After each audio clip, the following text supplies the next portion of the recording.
प्यारे बच्चों नमस्कार, स्वागत है आपका आज की इस वीडियो में। आशा करता हूं कि इस टॉपिक का पार्ट 1 जो है आपको समझ में आ गया होगा। तो उसी कड़ी में आगे हम चलते हैं। हमारा टॉपिक चल रहा था 1 नंबर के लिए, 1 अंक का जो प्रश्न है उसके लिए। तो पिछले टॉपिक में, पिछले पार्ट में हमने देखा एक सूत्र था PE plus PE bar equals to 1, यानी किसी घटना के होने और ना होने की प्रायिकता का योग 1 होता है।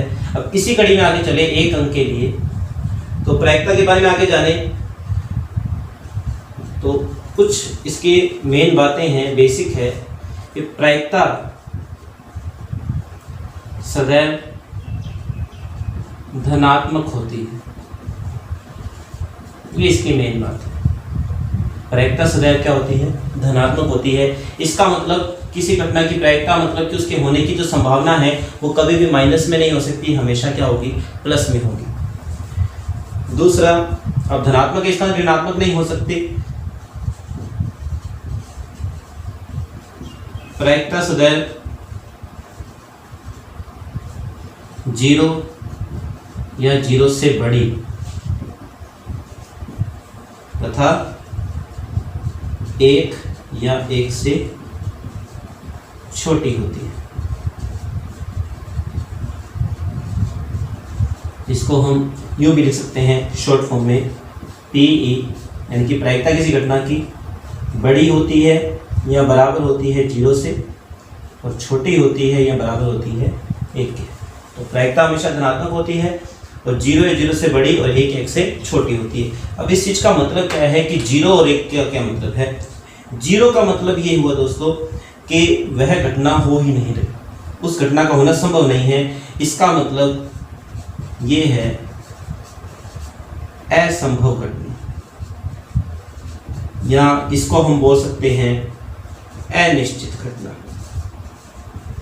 मतलब कि यहाँ पर जिस कार्य या जिस घटना की बात होगी उसका होना संभव ही नहीं है। जब संभव ही नहीं है तो उसके होने के कोई चांस नहीं बनते, तो प्रायिकता वहाँ पर 0 होगी। और प्रायिकता 1 का मतलब ये है जब इस घटना का घटित होना संभव हो या निश्चित हो। तो ये निश्चित घटना होती है। इसका मतलब 100% चांस घटना होने के हैं, और 0 का मतलब कि इसके होने के चांस कुछ भी नहीं है।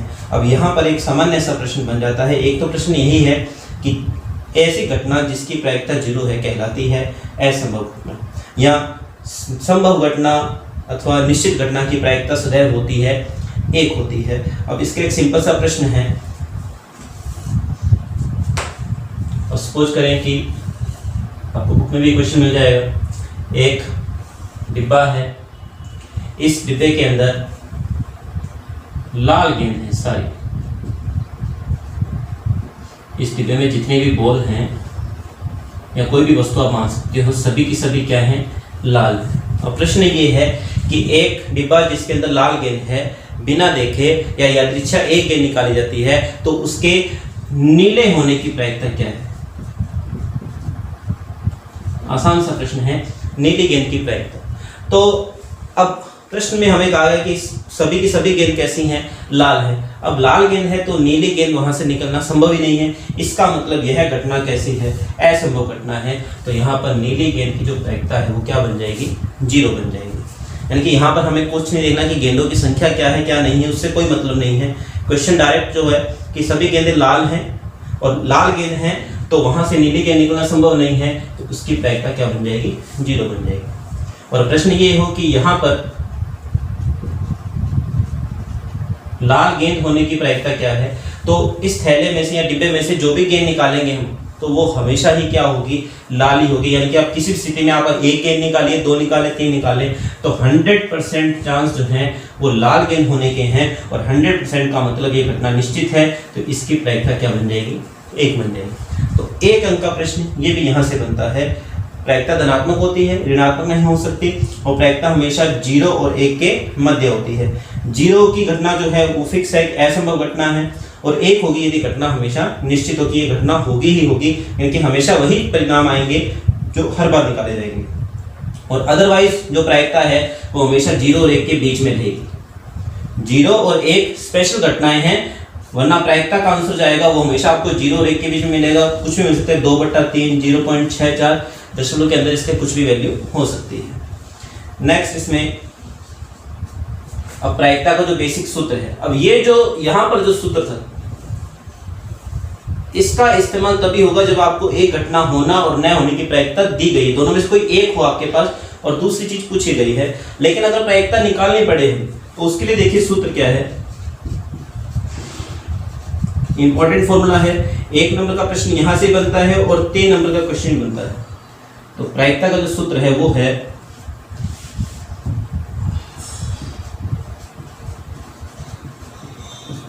अनुकूल परिणाम या अनुकूल स्थितियां कह सकते हैं और बटा में कुल परिणाम। अब यहां पर इन शब्दों का मतलब क्या है, जिस घटना की प्रायिकता निकाली जाएगी उस घटना के होने की अनुकूल स्थितियां या अनुकूल परिणाम का मतलब है कि उस घटना के कुल कितने रिजल्ट हमारे पास हैं। और कुल का मतलब जो प्रयोग किया जा रहा है, जैसे आपने एक सिक्का उछाला तो सिक्का उछालने पर हमारे पास सिक्का यदि एक बार उछाला तो हेड और टेल कुछ भी आ सकता है, तो हमारे पास कुल परिणाम तो हो गए 2।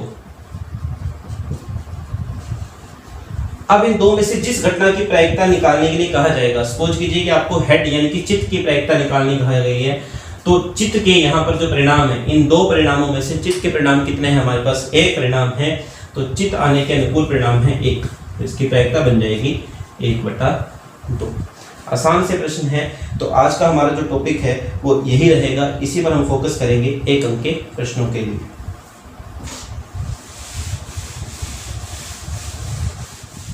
चलिए, इसमें 1 नंबर का प्रश्न है, तो बेसिक आपसे छोटा प्रश्न नॉर्मली पूछा जाता है ये, तो कुछ भी पूछ सकते हैं। इसमें कई क्वेश्चन बनते हैं, अभाज्य संख्या, सम संख्या, विषम संख्या, 3 के गुणज, 4 से बड़ी संख्या, 5 से छोटी संख्या, कितने प्रश्न आप बना सकते हो। तो बेसिक इसका क्लियर होना चाहिए। तो देखिए इसका आंसर, अब सॉल्यूशन जो इसका है, अब आपको कहेगा कि एक पासा उछालने पर प्राप्त परिणामों में, पहले हमारा क्वेश्चन ये है, अब हमें इसके बारे में जानकारी होनी चाहिए।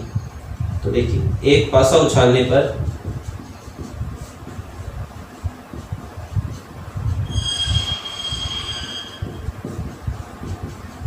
प्राप्त परिणाम,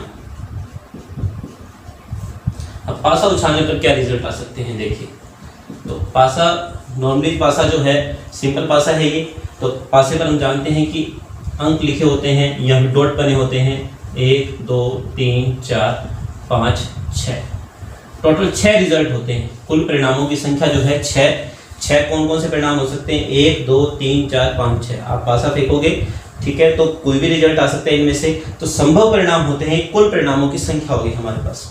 अब यहाँ बात कर रहे हैं कि अभाज्य संख्या की, यानी कि हमारे पास ये जो 6 रिजल्ट आए इनमें इससे संबंधित के कितने परिणाम हैं। तो अभाज्य संख्याएं, अभाज्य संख्या कौन कौन सी आएगी हमारे पास। अब अभाज्य कौन सी होती है, ऐसी संख्याएं जो स्वयं से विभाजित हो वो अभाज्य संख्याएं कहलाती हैं। या हम यूं कहें कि एक को छोड़कर वे प्राकृत संख्या, एक को छोड़कर वे प्राकृत संख्याएं जो स्वयं से विभाजित हो।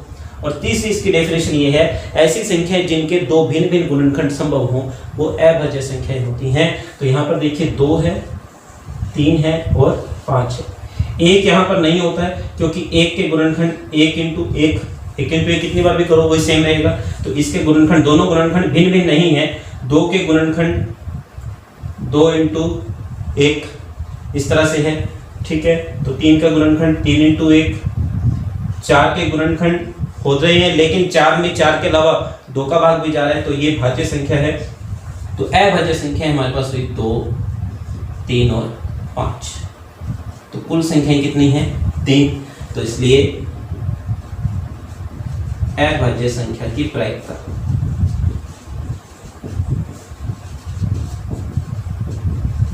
सूत्र लग जाएगा यहां पर, अनुकूल परिणाम और डिवाइड में कुल परिणाम। अनुकूल का मतलब जिस घटना की आपको प्रायिकता निकालनी है उससे संबंधित कितने रिजल्ट हैं। हम अभाज्य की प्रायिकता निकाल रहे हैं, तो हमारे पास अभाज्य के जो रिजल्ट है वो 3 है। और बटा में टोटल का मतलब जो घटना हुई है, यानी कि पासा उछाला गया है, तो इस स्थिति में कुल कितने परिणाम प्राप्त हुए। 6। अगर ये कट होता है तो कट करें, 3 से कट हो रहा है, 3 एकम 3, 3 गुना 6, तो इसकी प्रायिकता आ गई हमारे पास 1/2 अभाज्य संख्या की प्रायिकता। इस तरह से नेक्स्ट सम संख्या की बात करें, ये इसका फर्स्ट है इसमें। अब सेकंड, तो सम संख्या के परिणाम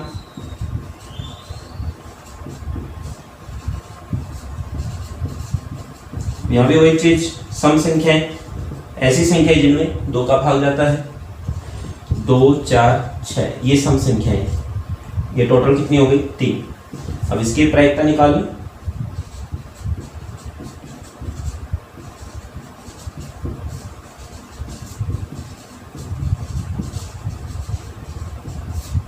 सूत्र लग जाएगा वही, अनुकूल परिणाम और भाग में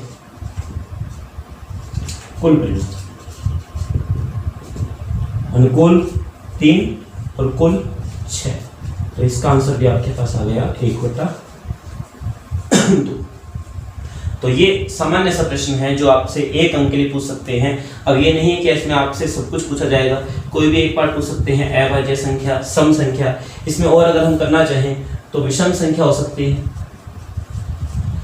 तो विषम हम देखें तो 1, 3, 5, इसके 3 रिजल्ट हैं, तो इसकी प्रायिकता क्या बन जाएगी 3/6। और परिणाम बनाएं, 3 के गुणज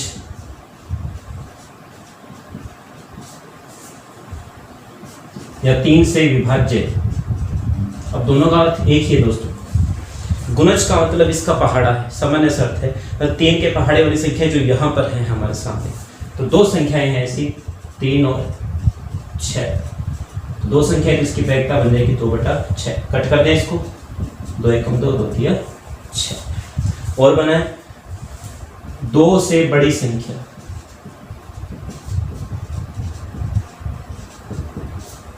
अब 2 से बड़ी, अब यहां ध्यान रखें कि 2 से बड़ी की बात हो रही है, तो 2 से बड़ी, 2 को शामिल नहीं करना। अगर ये कहता है कि 2 या 2 से बड़ी, तब यहां पर 2 को शामिल करते हैं। वैसे 4 रिजल्ट है हमारे पास, 1, 2, 3, 4, 4/6। तो 2 के पहाड़े से कट हो रहा है, 2 तिया 6, 2 दूना 4। तो पासे कैसे आप कितने भी प्रश्न बना सकते हैं, 3 के गुणज, 6 के गुणज, 5 से छोटी संख्या। या एक और अगर हम इसमें बात करें, सम अभाज्य संख्या, ये भी एक इंपॉर्टेंट क्वेश्चन है इसका। सम अभाज्य, ये भी अभाज्य है, वो भी अभाज्य है, लेकिन यहाँ पर अभाज्य में जितने भी इसमें अभाज्य संख्याएं हैं उनकी बात हो रही है, जो कि यहाँ थी 2, 3 और 5। वहां पर कह रहा है कि सम अभाज्य, तो यहाँ पर हम देखें ये तीनों अभाज्य संख्याएं हैं, पर यहाँ पर एक सम संख्या की बात हो रही है। तो सम संख्या कौन सी है 2, और ये भी एक प्रश्न है। एकमात्र सम अभाज्य संख्या वो है 2, ठीक है। तो ऐसा सिर्फ एक ही रिजल्ट है, तो इसकी प्रायिकता बन जाएगी हमारे पास 1/6, क्योंकि जितनी भी अभाज्य संख्याएं होती है वो विषम होती हैं। केवल मात्र 2 ही ऐसी संख्या है जो कैसी है, अभाज्य भी है और सम भी है।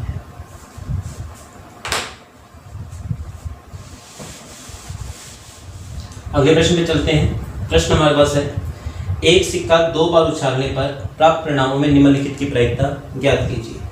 तो पहली है 2 चिताना, फिर है 1 पटाना और न्यूनतम 1 पटाना। अब ये प्रश्न में अगर इसमें से कोई एक पूछे तो 1 नंबर में है, और अगर इस तरह से 2 या 3 भागों में इसमें प्रश्न पूछा जाता है तो ये 3 अंक का प्रश्न बन जाता है। प्रश्न वही है। अब यहाँ पर ध्यान ये रखना है दोस्तों, ये जो इंपॉर्टेंट चीज़ है इसमें, एक सिक्का 2 बार उछाला गया है, तो इसका थोड़ा सा बेसिक देख लेते हैं क्या है। एक सिक्का 1 बार उछाले, एक सिक्का 2 बार उछाले, या यूं कह सकते हैं इसको कि 2 सिक्के 1 बार उछाले जाए। दोनों का मतलब सेम है, इसमें कंफ्यूजन वाली कोई बात नहीं है। एक सिक्का 3 बार या 3 सिक्के 1 बार उछाले जाए, तीनों के रिजल्ट सेम रहेंगे। हमें रिजल्ट याद रखने हैं। यदि रिजल्ट याद हैं तो ये क्वेश्चन आराम से हो जाएगा। और इसका भी एक तरीका हम देखेंगे। अब देखिए सिक्के की बात हो रही है, तो बहुत से बच्चों को सिक्के और पासे में कन्फ्यूजन हो जाती है, तो क्वेश्चन पढ़ते समय थोड़ा ध्यान रखें कि सिक्के के बारे में पूछ रहे हैं या पासे के बारे में।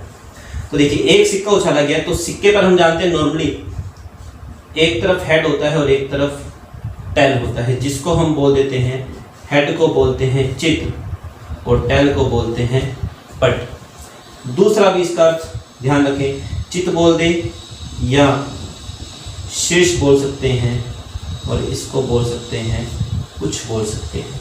तो बुक्स में आपको चित और पट ही मिलेगा, लेकिन फिर भी ये दो शब्द आप ध्यान रखें। तो सिक्का उछाला आपने, सिक्का उछालने पर या तो हेड होगा या फिर क्या होगा, टेल होगा। इसका मतलब हमारे पास कितने रिजल्ट हैं, ये 2 रिजल्ट हैं हमारे पास।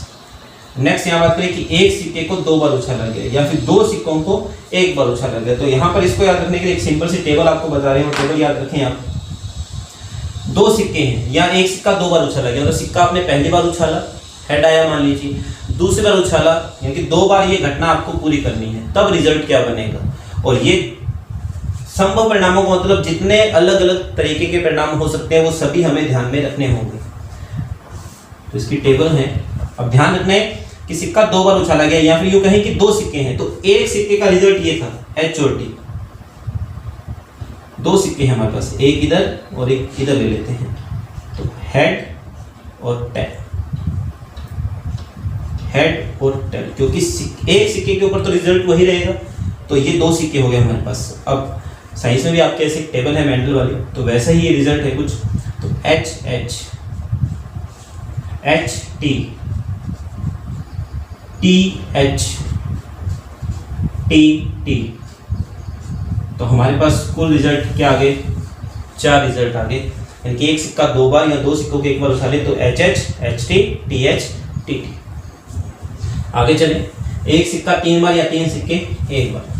अब यहां पर तो टेबल में देखो क्या हुआ, दोनों तरफ 1-1 का रिजल्ट आ गया। अब यहां देखिए 3 बार है, तो 3 सेट तो इसके बन नहीं सकते, तो कोई दिक्कत नहीं है। यहां पे हमें मान लेते हैं कि एक सिक्का यहां पर है और 2 सिक्के यहां पर हम ले लेते हैं, यानी कि 2 सिक्कों का जो रिजल्ट है वो यहां ले लेते हैं। तो 2 सिक्कों का result H H, H T, T H और टी टी, और एक सिक्के का रिजल्ट है एच टी। अब इसको उसी टेबल के according H H H, H H T, H T H, H T T. अब टी से लिखें T H H, T H T, T T H और ट्रिपल टी। तो यहाँ 2 रिजल्ट हैं, यहाँ 4 रिजल्ट हैं, और यहाँ पर हमारे पास कुल कितने रिजल्ट हैं, 8 रिजल्ट हैं। तो पहले आपको ये क्लियर होना चाहिए कि टेबल कैसे बनेगी। उसके बाद जब ये रिजल्ट आ जाएंगे आप हर एक क्वेश्चन को आराम से कर सकते हैं। तो देखिए आगे अब क्वेश्चन इसको सॉल्व करें।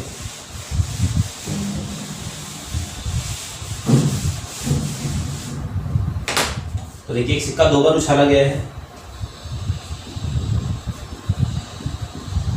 एक सिक्का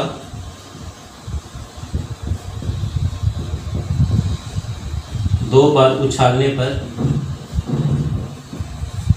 प्राप्त परिणाम। तो देखिए हमारे पास जो रिजल्ट है वो 4 रिजल्ट है। कौन कौन से, H H, H T, T H और टी टी। ये हमारे पास 4 रिजल्ट हैं यदि एक सिक्का 2 बार उछालते हैं तो। अब इसमें देखिए किसकी प्रायिकता पूछी गई, 2 चितांग। तो देखिए पहला पार्ट 2 चित, यानी कि अब ये ध्यान रखना है कि 4 परिणाम है, तो ये पूरा एक परिणाम काउंट होगा। तो ये 4 परिणाम है हमारे पास।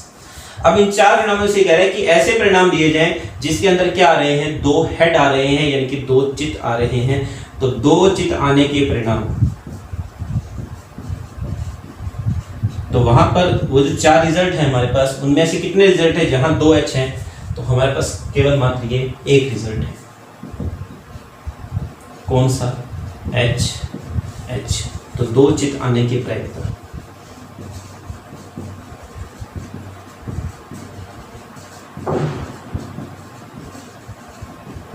सूत्र इसका लग जाएगा, प्रायिकता निकाल दें, अनुकूल परिणाम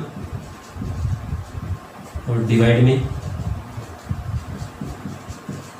कुल परिणाम। अनुकूल का मतलब 1 और कुल का मतलब 4, यानी कि चित्त आने के परिणाम 1 है और टोटल रिजल्ट हमारे पास है 4। तो ये आ गए हमारे पास 2 चित्त आने की प्रायिकता। अब इसी तरह से देखो यहाँ बात हो रही है दोस्तों, एक पट आना, यानी कि ऐसे रिजल्ट जिसके अंदर एक पट है, एक टेल आ रहा है, 2 टेल की बात नहीं हो रही, यहाँ पर एक टेल की बात हो रही है, एक पट आए।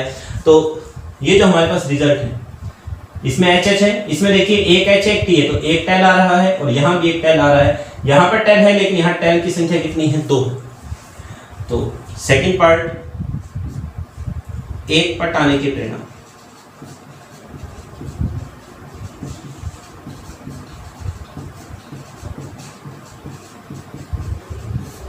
तो कितने परिणाम हमारे पास 2, एच टी और टी एच।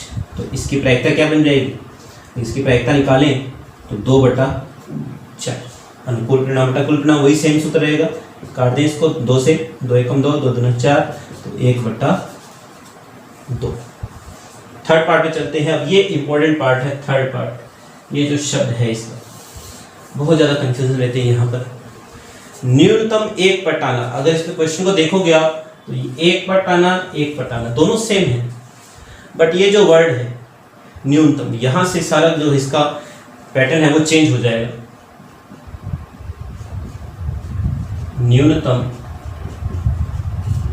एक पट आना, अब इसका मतलब क्या है, न्यूनतम यानी कि मिनिमम, मतलब कि कम से कम, यानी कि इतना तो हो ही हो, ज्यादा कुछ भी हो सकता है। तो यहाँ पर हमारे पास 4 रिजल्ट हैं total, H H H T T H T T. न्यूनतम मतलब कम से कम एक होना चाहिए, 2 भी हो सकता है, 3 भी हो सकते हैं, 4 भी हो सकते हैं। मैक्सिमम जो यहाँ पर हमारे पास रेंज है वहाँ तक हम जा सकते हैं। इसको हम एक सिंपल एग्जांपल से दे सकते हैं कि हमारे पास एग्जाम होते हैं। अब यदि मान लीजिए कि आपके 100 नंबर के एग्जाम है, 33 नंबर आपको पास होने के लिए चाहिए, पासिंग मार्क्स 33 नंबर हैं, तो मिनिमम वहाँ पर लिखा होता है कि मिनिमम 33%। तो इसका मतलब ये है कि 33 पे आप पास हो और 34 पे पास हो गए और आगे 100 तक भी पास हो गए, तो मैक्सिमम आप कहाँ तक भी जा सकते हैं। तो वही चीज़ यहाँ है, न्यूनतम एक का मतलब कि एक तो हो ही हो, 2 भी हो सकते हैं, क्योंकि मैक्सिमम यहाँ पर 2 ही रिजल्ट आ रहे हैं इसमें एक परिणाम के अंदर, तो एक भी हो सकता है और 2 भी हो सकता है। तो इसको लिखा जाएगा न्यूनतम एक पट आना। तो एक टेल यहाँ भी है, यहाँ भी है और यहाँ भी देखा जाए तो एक तो है ही कम से कम, 2 भी हो सकते हैं, 3 भी हो सकते हैं। तो ये रिजल्ट हमारे पास है टी एच, एच टी और टी टी। टोटल रिजल्ट हमारे पास जो ये है वो 3 है। तो इसकी हमारे पास जो प्रायिकता बनेगी वो बन जाएगी दोस्तों 3/4, तो अनुकूल परिणाम बटा कुल परिणाम। तो ये 2 प्रश्न आज के हैं, बहुत ही इजी प्रश्न है। आप इसको दोबारा रिपीट कीजिए। वीडियो आप जो है पिछला पार्ट जो इसका था पार्ट 1, वो आपको मैं डिस्क्रिप्शन में दे दूंगा। तो जहाँ से आपको इसका जो बेसिक था 1 नंबर का, हमने जो पहले पार्ट में प्रश्न किए थे वो आपको मिल जाएंगे। और ये आज के जो पार्ट हैं उसमें 1 नंबर में भी है, और अगर इस तरह से बड़ा प्रश्न आता है तो वो 3 नंबर का ही बन जाएगा। तो कोई भी अगर आपको कोई समस्या हो, कोई भी आपकी क्वेरी हो, तो आप कमेंट बॉक्स में लिखकर या मुझसे पर्सनली भी पूछ सकते हैं। तो आशा करता हूँ आपको आज की वीडियो पसंद आई होगी। धन्यवाद।